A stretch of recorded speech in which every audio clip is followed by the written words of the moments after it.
In a cloud of blue, beneath the sky that's white, there lives a hermit in a cave of blight. For when the world weighs heavy and the vision gets blurry, it is time to set sail in the windy sea. To cleanse one's soul with a willful deed, this hermit moves on with a silence and smile. In case you wondered, I went home for a while.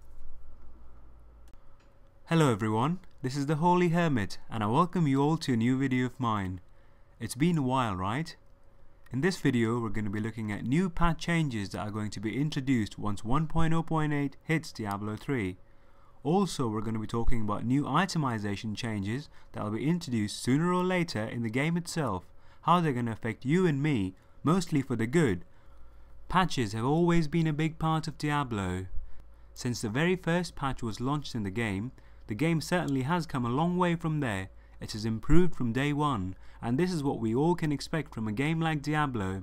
It's not perfect, but it's getting there, and we are there to support the team, the Blizzard team, in making a good patch. So with that in mind, we're going to look at this patch, this particular patch, which aims at improving the multiplayer aspect of the game. I would also like to mention it to you that this patch certainly is a stepping stone for the upcoming patches in the game. So as Diablo team would say, making two heads actually better than one, and they are certainly going after it. So the very first thing they're focused on is multiplayer gameplay. Not just public games, but the games you'd like to play with your friends. As everyone would tell you, the best way to farm right now in the game is to play solo. The only reason why I'd like to play with other players is for their jolly cooperation. Apart from that, there are no added benefits in the game, which was quite frustrating for the players earlier. So Blizzard has tried to introduce a new difference, a new change in the game, which hopefully will help us all. So what they're trying to aim for right now is to give us 10% more XP find every time a new player joins in. In addition to that, they're also offering 10% gold find and magic find every time a new character jumps in. This experience can go up to 40% of course if there are 4 players in the game, a really nice addition. A cherry on the cake really, so you can play with your friends and you're also getting a few added benefits to the game. To supplement this matchmaking idea, they're also adding a section of tags. Now when you're selecting your difficulty, right underneath it you'll find another tab that'll give you 3 different options, each serving their own purpose. Now there are 3 options to select from.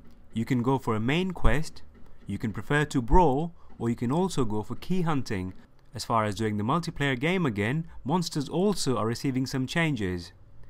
Earlier when a player would join into the game, monster would have their health increased by 70%. Quite a hefty amount, especially if your friend doesn't have as high enough DPS as you, reducing the overall efficiency of the game. Right now, that extra gain in health has been reduced from 70% to 50%. Now if there's 2 of you in the game, the monsters would have 150% of their health, taking it to 250% if there are 4 players in the game.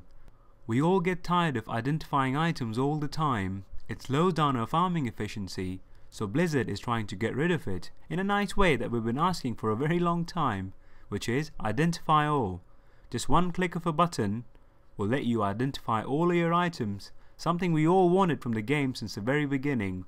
That change has certainly been made right now. When you're fighting with your friends, killing hordes of monsters, and one of your friend encounters an elite when you are away or back in the town identifying these items, you get a combat alert. A little message that pops up when the game lets you know that there's an elite in the area, rather than your friend quite simply typing the message for you. A tiny little addition, but still useful when doing this. This thing will also work for treasure goblins as well. For those of you who follow StarCraft, this is a nice little addition that you already know about, and you know how useful it is. In a Diablo 3 there'll be a feature now that allows you to see players near you, players who have the similar kind of connection, a quite a good addition when ping is an issue. If you're fighting Ubers earlier, and if you've got a friend who lags a lot, that can be the death of the whole team. Now you can avoid the whole situation by finding friends near you, friends with similar connection, hey, friends with similar ideas. And to add on to that, you also have a new private chat in the game. Rather than creating a new channel, there's an option for you to have a private chat with all of your friends in one big group, and you can have about 99 of your closest friends in one group having one big chat about items and big things in life and not. A little info on our classes: if you're a wizard and you use the Archon build for farming with your friends, earlier the timer would run out if your friends would kill the enemies for you. Now they've taken care of that. When you are in the Archon mode and your friend kills an enemy for you, the assists that have been touched by your Archon spell would also count towards the cooldown of your ability. This is all we have for the patch right now. But before I end this section over here, I'd also like to mention that there is a PTR plan for this right now, Public Test Realm, where you can install this by going to the Blizzard website and participate in the testing. You get to see all the ins and outs of the game before it even launches for the common public. So these information, these stats that I have told you, are subjective to changes in the near or the far future before the patch is released to the common public.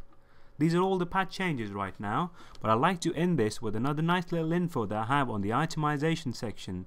Changes that will be introduced in the near future. Some very big changes to the game Diablo 3. I'm sure most of you do remember a good old game called Diablo 2. Diablo 2 had one of the most intriguing itemization system ever created in opinion of this humble hermit. The reason being, an item that you equip on your character can drastically change the way it can play. A barbarian can cause Tempest Fury, it can cause cyclones, it can cause quite a few things in Diablo 2. But come Diablo 3, these changes are missing and have been missed by a player since the beginning. Another big side note to that is, the items, the legendary items you find ranging from level 1 to 59 are practically useless when you have reached level 60 and you're trying to play on Inferno difficulty. Their DPS quite simply cannot match the DPS your normal weapon will give you.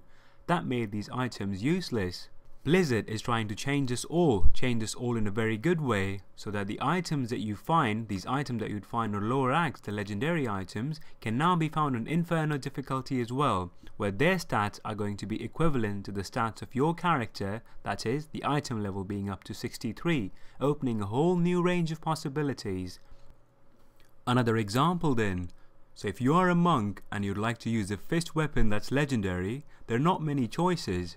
A 1 Kim Lao can only take you so far. Crystal Fist is also very good, but not the best idea really. So Blizzard is trying to change that by giving all the previous fist items to be equivalent to level 63 items. So they all have their fancy stats to them, but they're also going to be very practical when you pick it up. Imagine you playing with a Sledge Fist, a weapon that has 50% chance to stun your opponents. A monk like that will open possibilities to so many new builds that we haven't even dared to use right now. And this is what the game should be like.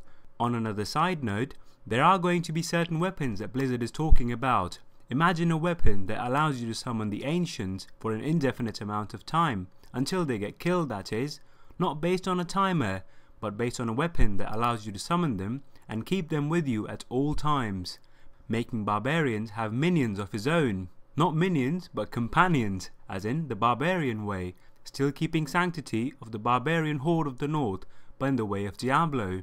This will be a great addition that will be added in the near future. Also little things that will be added is you can dye your legendaries later on if you're after personalization. So Blizzard is planning to do all that in the near future, and the game would certainly be interesting in the upcoming patches. The game can only be good as its community. This game does have flaws, quite a lot of flaws, but we all do enjoy it in one way or other. That's what keeps us coming back to it. The future is only going to be good, and we are all here to see exactly how it turns out. This has been the Holy Hermit for you. I hope you like this update video of mine. If you wish to add me in the game, please do so.